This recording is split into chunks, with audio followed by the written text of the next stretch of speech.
We're back in Helsinki with an outstanding tour guide, maybe. Let's see what he finds. Hopping on a ferry going to where? I have no idea. Yeah, I think Suomenlinna Maritime Fortress, I believe. It is a UNESCO World Heritage Site, so really looking forward to it.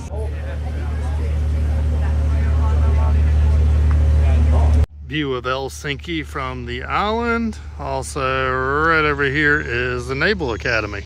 That is one big bell at the church. Little ducks and their babies.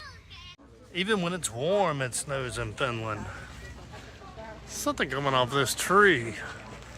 This is the memorial to somebody, and all I gotta say is they had a big head. One thing that is fascinating about this is just the layers of defenses that this place had. All along it is full of these arrow ports. That's probably not the right term, but it's something you would shoot stuff out of. I assume earlier arrows, later probably guns, and cannon ports. They got windows in them now, but